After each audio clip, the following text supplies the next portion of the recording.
สบายดีพี่น้องภาพบรรยากาศ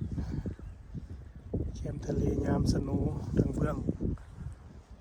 ตัวนี้เป็นเบื้องอ่าวที่ว่ามันต่อกับทะเลทางบนก็เป็นทางเหนือออกยามแรงอีก2 เดือนข้างหน้านี่อากาศร้อนข้าเจ้าก็มาตึกเบ็ดอยู่ที่นั่นตึกเบ็ดปลาขาวปลาวอลไล่มีก็ตึกอยู่ทางเหนือออกเลยนะอันนี้เป็นยามสโนมันก็หนาวน้ำทะเลก็แห้งลงหลายเลยพี่น้องเว้ยเขามันนี่ก็เป็นอ่าวที่ว่าบอลเงินใหญ่เขาเจ้าแลนเข้าแลนออกเข้ามาพี่เข้ามาก็ไปเข้าในมันก็สิเป็นอ่าวก็เป็นไอ้ยามนี่เป็นยามสโนใบไม้กระโลนเบิดต้นไม้ก็สิเป็นประมาณนี้มันไม่ได้ตายเลยพี่น้องมันหักใบโลนซื่อๆจักหน่อยอีกเดือนปลาย2 เดือนมันก็เริ่มมีใบป่งขึ้นมาคืนเขียวกระจุ่มกระเกาเขียวยามนี้มาก็เป็นแห้งกลางๆอย่างสิเลยพี่น้องเอาบรรยากาศไว้พี่น้องเบิ่งบอนนี้ก็เป็นบอนเขาเจ้าเฮ็ดไว้นั่งเล่นนั่งอย่างยามคนอยากมาเล่นแคมป์ทะเลก็มานั่งมาพักผ่อนอยู่แถวนี้บรรยากาศก็จะเป็นประมาณนี้ขาวๆแม่นนาสโนตกลงมาปกคลุมหน้าน้ำแล้วมันบ่ได้เปื่อยมันก็ปกคลุมหน้าน้ำอยู่หั่นเลย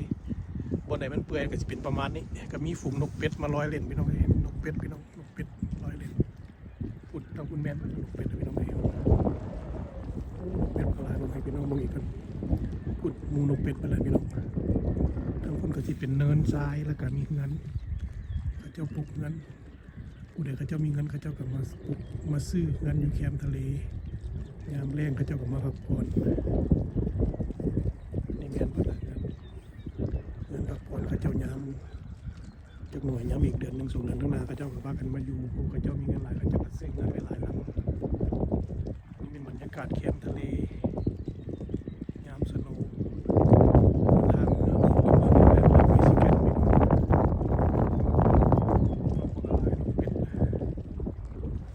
นกเป็ดลอยเล่นเวลาพี่น้องเขาจะอนุรักษ์ไว้ด้วยพี่น้องไม่ต้องมีสวรรค์พี่น้องสวรรค์ทางคุณก็จะเป็นทางออกไปปุ๊บออกไปหาอ่าวหาทะเลใหญ่ไปทั้งหมดเข้ามาพี่ก็สิเป็นอ่าวบอลที่ว่าเงินใหญ่เขาเจ้าแก่สินค้ามีอย่างเข้ามาในพี่เข้ามาในพี่เลยเข้าไปปุ๊บก็จะเป็นอ่าวใหญ่เป็น2 กิโลเมตรเข้าไปในคนในเป็นประมาณนี้พี่น้องภาพบรรยากาศยามสนุกให้พี่น้องเบิ่งวันนี้กาสโนก็เริ่มเปื่อยเลยแล้วก็มีนกเป็ดมาลอยเล่นอยู่หน้าน้ำหลายๆพี่น้องเลย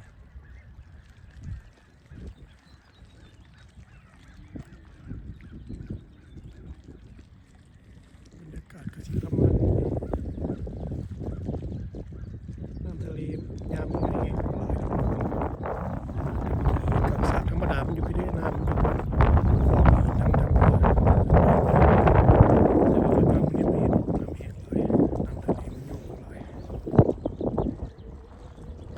น้ำนี่มันก้อนสโนว์บนเป็นดอกมันบอลได้เปื่อยมันก็ยองอยู่จังสันปลาหญ้าปลาอย่างก็สิเป็นแห้งกระเด็นอย่างนี้เป็นบอลจอดรถก่อนหนึ่งที่ว่าจอดรถแล้วก็ย่างมาเลาะเล่นพี่น้องรถค่อยก็จอดย้อนพี่น้องเป็นประมาณนี้ภาพบรรยากาศที่พี่น้องดูลงในที่ข่อยย่างพี่น้องมือลงมาทางมาออกมาพี่กระสิเป็นบอลเขาเจ้าเงามันจอดเป็นแถวยามนั้นมากับเงาจอดอยู่ยามนี้บ่มีแล้วเขาเจ้าขึ้นไว้บัด